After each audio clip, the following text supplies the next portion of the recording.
So we mentioned last week the 3 fitan trials that will have a huge effect and will affect people until the last one separates people into believers and hypocrites. Then the Mahdi obviously will come out during that time period. And after people pledge to the Mahdi, and the Prophet ﷺ says, if you hear of him, pledge even if you have to crawl over snow. If you have to crawl over the snow, make sure you get to him. All right? And when that happens, the Prophet ﷺ said he will rule for 7 years. So another hadith mentions 7 to 9 years. He will rule and he will fill the earth with justice and he will distribute wealth.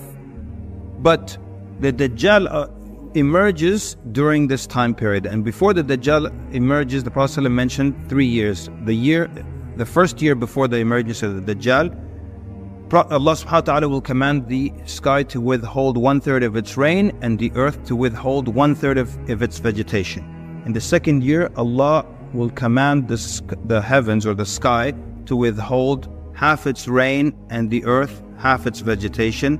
And then in the third year, the Prophet ﷺ says Allah will command the sky or the clouds to withhold all of its rain. The Prophet ﷺ says, and it will not rain a single drop on earth, and the vegetation will not grow, not a single plant will grow all over the earth, and all vegetation will die and all hoofed animals will die except for what Allah subhanahu wa ta'ala wills. Then the Mahdi emerges when there is this famine and starvation and sorry, not the Mahdi, the Dajjal. Initially he tells people he claims to be a prophet, and then he tells people that I am your Lord, the one who created you. And then the Prophet ﷺ describes him a lot, and as we said last week, he even said Ibn Qatan is the one who looks like him. He's got the same figure and everything. He is a human being. He has 2 eyes, not one. He is not a cyclops. Human beings have 2 eyes in their head, and if one of them is non-functional, you say you have 1 eye. It doesn't mean you're a cyclops. Yeah, you've seen that video on YouTube. This Turkish baby was born and has 1 eye henna. And the question is, they put this nasheed in the background and they wrote, is this the Dajjal? But it's bad enough for these 2 parents that their baby was born with 1 eye, and now they have to find a video of him on YouTube being accused of being the Dajjal.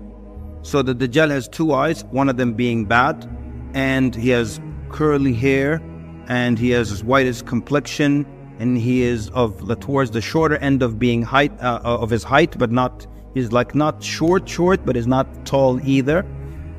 And then he travels the earth. The Prophet ﷺ said when he first emerges, the first day will be the length of a year.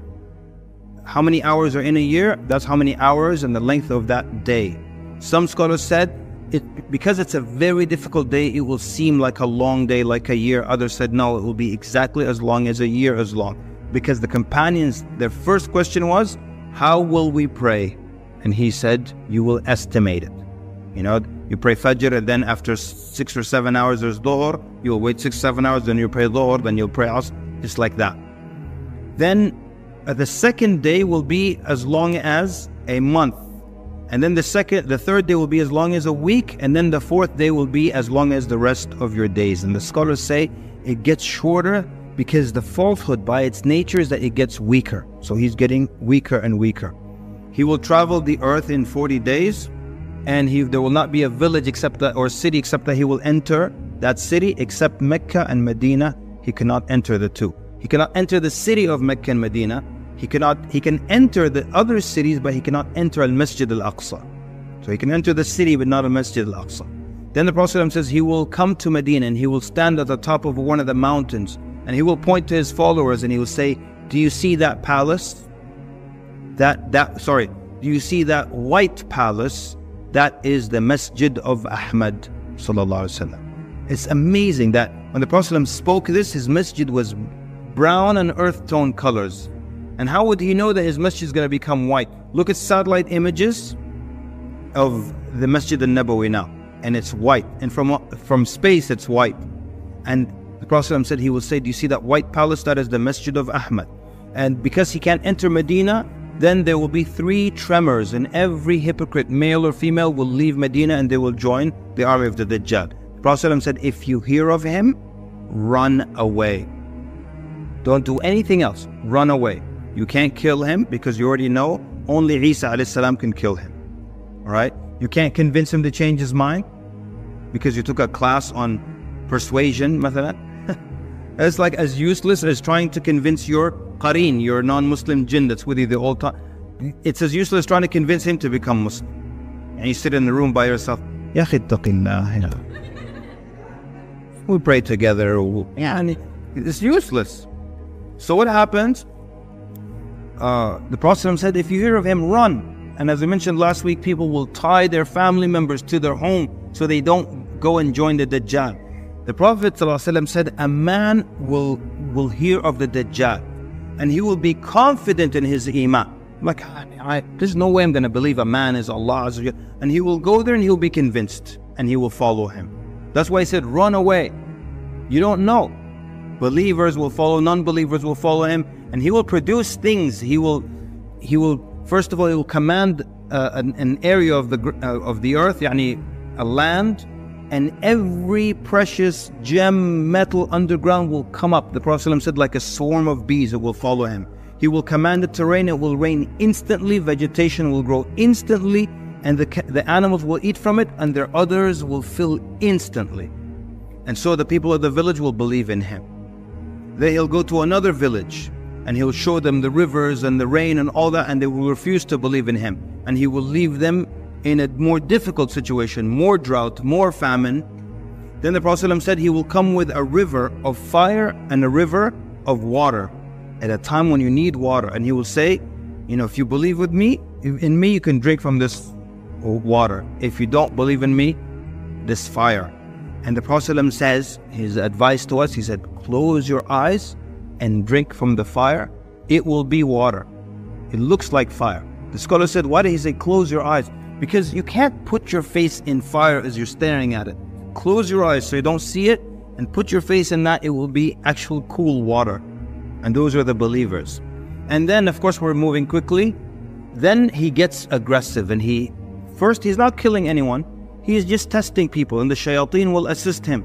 By the way, in the story of the Dajjal, you don't hear about the Illuminati or anything else. Okay? So, that they will pave the way. What paved the way? Do you see pave the way in this story? So, the shayateen will assist him. So he will tell a person, if I bring your mother and father back to life, will you believe that I'm your Lord? And the man says, if you could do that, I'll believe. And then two shayateen, the hadith says, will take the form of his parents. So you will see your mother who died 25 years ago, exactly her, in the flesh, and same sound, and she'll say, my son, listen, I've died, I know where I'm from, I've been there. He is your Lord, believe in him, and the person will believe in him. And then then there's the incident of one of the greatest martyrs in the sight of Allah. Prophet ﷺ describes a young man brimming with youth, and he will come, and the people of the Dajjal will capture him. They say, do you believe that the Dajjal is our Lord? He will say, no. So they will take him to the Dajjal, and the Dajjal will say, do you believe that I'm your Lord? He will say, no. So then he will cut him in half. And he will cut him in two separate halves and walk between the two halves. Then he will call him back to life. So he will come back together and come back to life. And then the hadith describes that he will be smiling.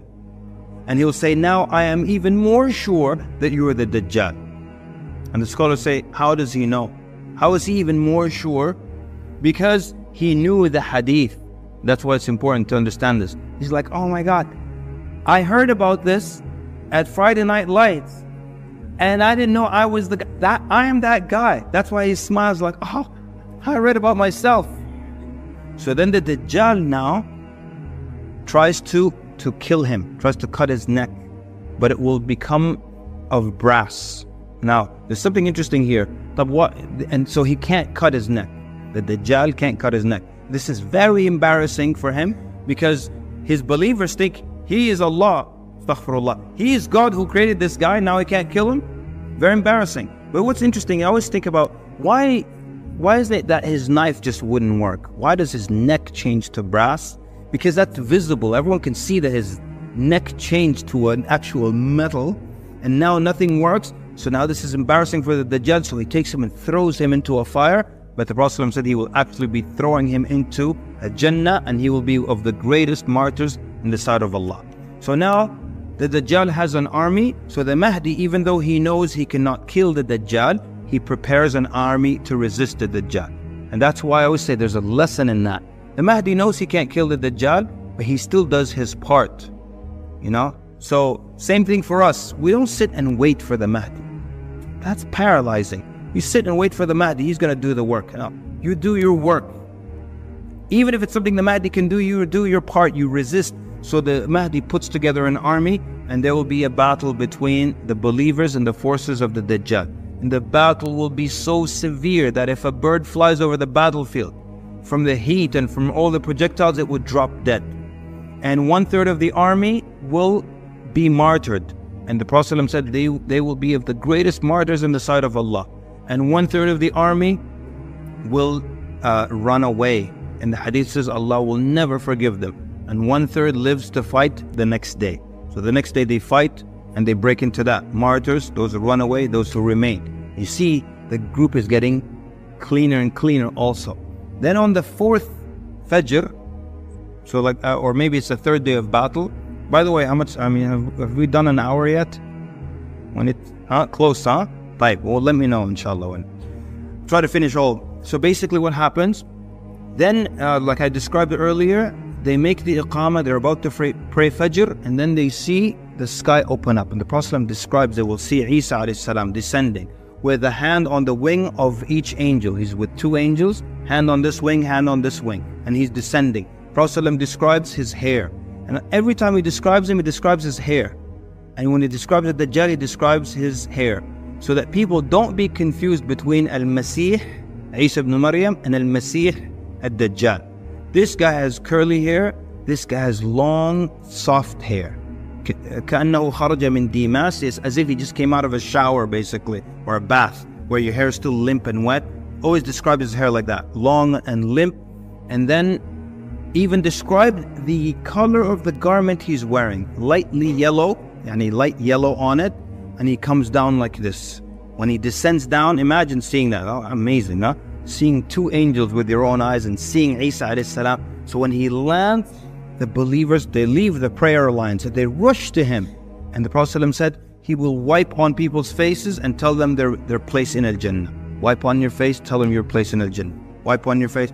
I always say, imagine missing that Fajr. You come back, your roommate is still sleeping. He's like, hey, you missed Fajr. He's like, yeah, I'll make it up. No, habibi, we saw angels, ya akhi. Isa told us our place in Al-Jannah.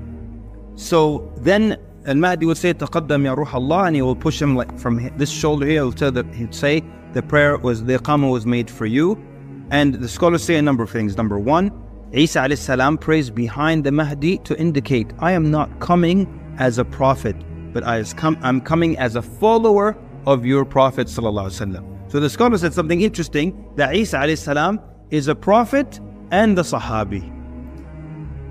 Yes, he qualifies. Sahabi is someone who met the Prophet ﷺ while he was alive. He met him during the Isra and Mi'raj journey and believed in him. And when the Prophet ﷺ died, he was still a believer in him. So he's a Sahabi. And someone asked me once, do the people who saw Isa become tabi'een? No, they don't become tabi'een. So that's 1. 2, because the scholar said, Al-Mahdi has Al-Quran and Isa alayhi salam has the Injil. And which one is superior? No doubt. So he prays behind the Mahdi, then we don't hear anything else about the Mahdi. But he comes as a warrior, not turn the other cheek or all this others. He comes as a warrior. Prophet ﷺ said he can kill the Dajjal just by looking at him. He said if he looks at him, ذَابَ كَمَا يَذُوبُ الْمِلْحُ فِي الْمَاءِ يَذُوبَ الْمِلْحُ فِي الْمَاءِ. If he looks at him, he will dissolve just like salt dissolves in water. So he can kill him just by looking at him. But he doesn't kill him by looking at him. He takes a spear and he chases him. Oh man, there's so many interesting things. Like where Isa alayhi salam comes down is a very interesting story. Comes down near, should we go into this? There's so little time. He comes down near the white minaret in the eastern side of Damascus. In the year 741 after the Hijrah, Ibn Kathir rahimahullah says, the Christians in Damascus, with no right, destroyed a minaret for the masjid in Damascus. So the ruler, as a punishment, made them rebuild it from their own money. So they rebuilt it from a white stone or white marble. And Ibn Kathir and others who were alive, when they saw that, they're like, wow, a white minaret on the eastern side of Damascus? Google white minaret, you'll see it today. It's still standing. So the irony is beautiful. Like Isa alayhi salam, that the Christians claim to follow, will come down on the side of the Muslims at the site that you paid for from your own pocket. It's so in your face, I don't know. So basically, then, but let's go to where Isa alayhi salam takes a spear and he chases the Dajjal. And he catches up to him near the eastern door of Lud in Palestine. And then he stabs him with the spear, and he raises the spear and he shows the blood to everybody. Why? Because if he just looks at him until he dissolves, his followers are going to say, nonsense. Oh, our Lord left the worldly body and he ascended and went back to the heaven, right? But if they see blood, they're going to say, oh, that wasn't God. God can't be killed by a spear. And they will realize that when he lifts that blood up in the spear, they will scatter everywhere. The army of the Dajjal scatters everywhere. And that's when the Muslims go after them and they finish them off. And then the hadith says, فَبَيْنَمَا هُمْ كَذَلِكَ. While they're in that situation, Allah announces to them that I have let loose servants of mine that nobody can withstand. Because Isa alayhi salam, he comes as a warrior. Before killing the Dajjal, he kills with his breath. He comes as a warrior, and it's the next day of battle, right? So when the battle starts, from his breath, everything until the horizon, every soldier until the horizon dies. You just imagine like dominoes. Like he looks this way, and just like dominoes, tick, tick, tick, tick, tick, tick, until as far as his eye can see, people drop. Imagine a soldier like that in your army. You know, he's blowing this way, blowing this way. They're getting close from this side. You're like, Isa, Jazakallah khair, just look this way. He looks this way, tick, tick, tick, tick, tick, tick, people drop. So look at the power that he has here. Then he kills the Dajjal. But even though he could kill people with his breath until the horizon, Allah tells him nobody can handle them. Which is beautiful because it's still saying he's not God, he's not divine. Because even though he can kill people in this magnificent way, a few moments later or a little while later, he's told nobody can handle them, which indicates he's not divine. Because now you have to hide. فَأَسْرِ بِعِبَادِي إِلَى الطُّورِ. So he takes the few believers who are with him and they go hide into the Mount of At-Tur. The scholar said, how will the Mount of At-Tur fit everybody? Two opinions. One says Allah will make it fit everyone. The second opinion says it might be another mountain at that time that is called At-Tur, and they will hide there. Ya'juj and Ma'juj will come out. They will come out and they will break through the physical barrier, not a figurative barrier. You all read Surah Al-Kahf every Friday. Is that barrier actual or physical? Figurative. Is it physical or figurative? If you tell me it's figurative, but why is Allah describing the materials and the process of building something figurative? Ituni zubar al-hadid. Zubar yani clumps kida of iron. So we got iron. And then ufrigh alayhi qitara, which is copper, which people used to mix the two because copper oxidizes, and it saves the iron from rusting. And type, what does copper mean figuratively? What is qalam fukhuf? Blow.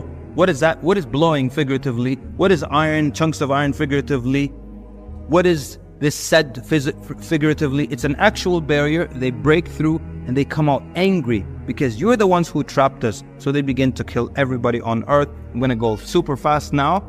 Isa alayhi salam and the believers, they wait until they're hungry and they're poor. The Prophet says, until the head of an ox to one of them is more beloved to them than 1,000 dinars for one of you. That's how poor they are. Then finally, and they're just making dua to Allah. That's all they can do. And even though Ya'juj and Ma'juj scour the earth, they'll never find them. And the scholar said, just like you believed in Ya'juj and Ma'juj without being able to see them, your reward is that they will not be able to see you. So then a young man volunteers to go see what's going on, if they're gone or not. And they all bid him farewell. They expect him to die. And he goes out, and Ya'juj and Ma'juj are dead. everywhere. Because when they were making dua, Allah sent a naghaf, these small worms that enter into their bodies and they go into their brain. فَيَمُوتُ The Prophet said they die the death of one man. Yani when you have billions of people or millions of people, everyone has a different immune system. So today this guy, his throat itches and he coughs. Tomorrow he dies. Then tomorrow the next guy starts, I think I'm coming down with something, then he dies. But the Prophet said they all die the death of one man. So these millions, how does one man die? Like this? All these millions die the same instant. All of them just drop, shoot, like that. So he goes out and finds all the dead bodies. Then he lets Isa and the believers, alayhi salam, and the believers know that they're all dead. Then they come out and then, but there are dead bodies everywhere and the whole world reeks. So they make dua to Allah Azza wa Jal again. And the Prophet ﷺ says Allah will send birds that have necks like camels, long necks. And they will carry the bodies of Ya'juj and Ma'juj to wherever Allah decrees. Other scholars said, or narrations mentioned, they will throw them out in the ocean. And then Allah subhanahu wa ta'ala will send a thick heavy rain that will cleanse the earth. فَتُصْبِحُ كَالزَّلَفَ So it looks like a mirror, shining and bright. And it will be said to the earth, Ruddi,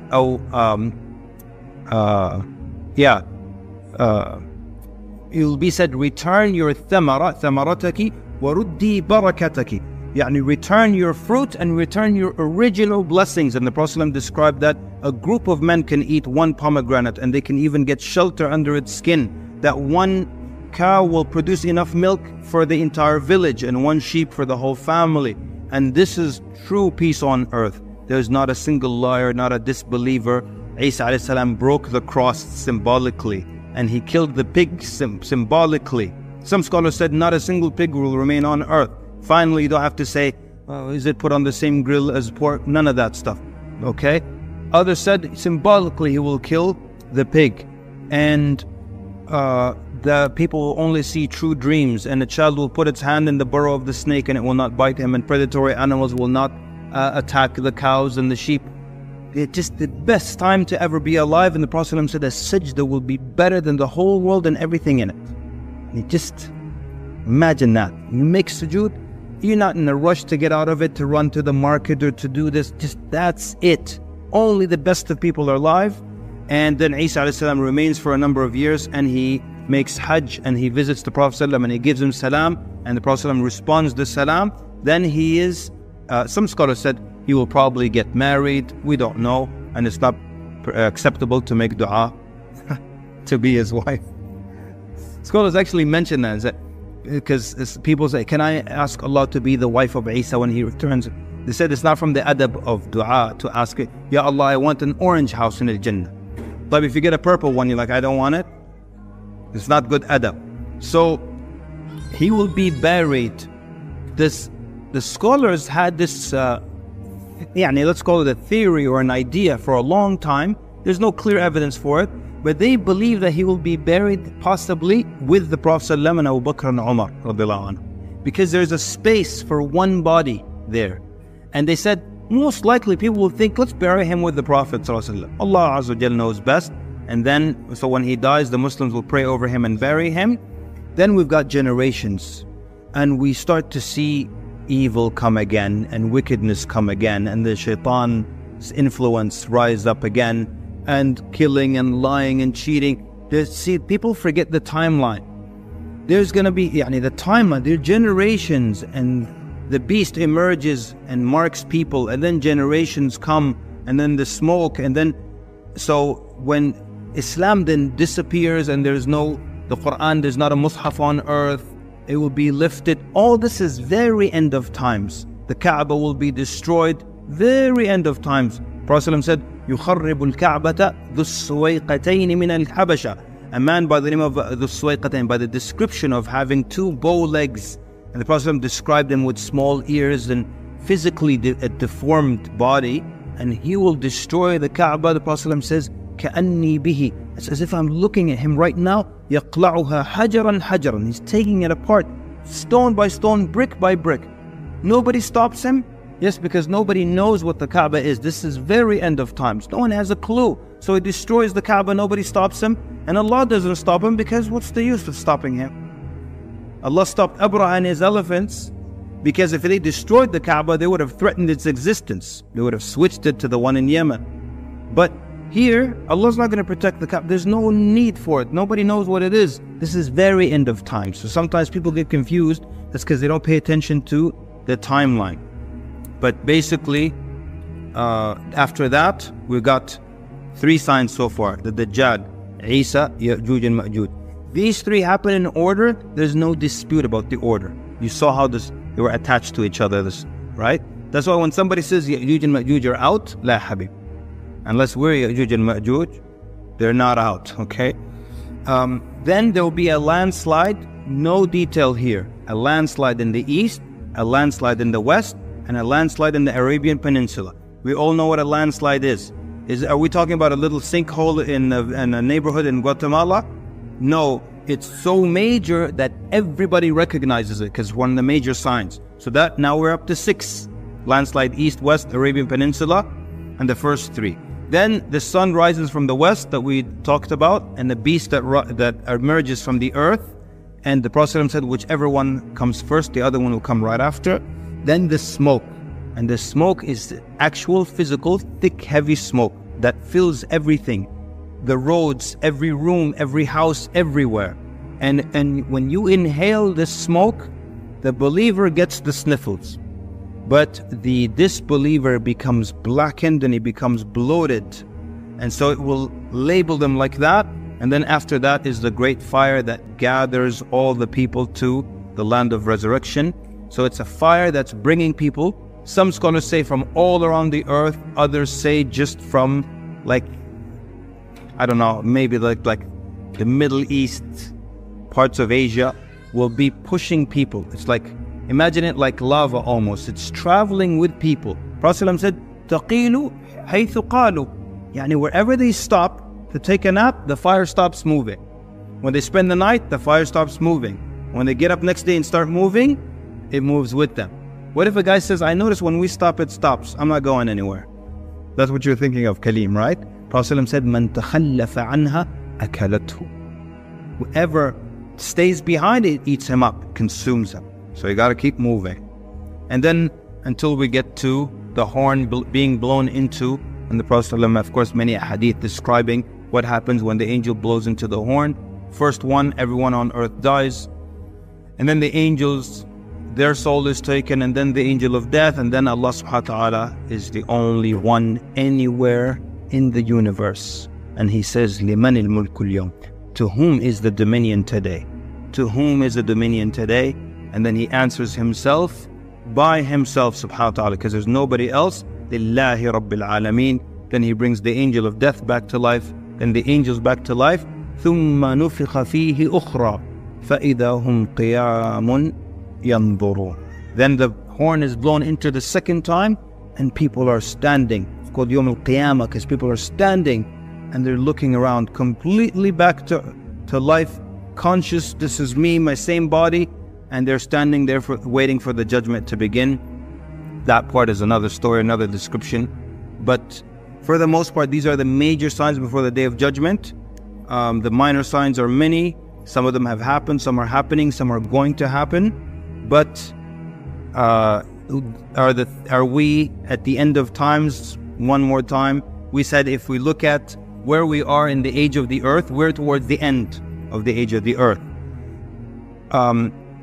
The description of our world today, is it the description of the world where all these things happen? No, not at this moment. Could it change within a few years? Absolutely. Anything major, even what's happening in Palestine now, can be part of the beginning of that world where the Mahdi comes out, or where leading to the Khilafah that will happen, and then the civil war, then the Mahdi, all these things. But the point is, these are all in the unseen. So we can just look at what's going on, and we can say this is possible, this is plausible, but we can't fill in the blanks as we please, and all the other games that are played online.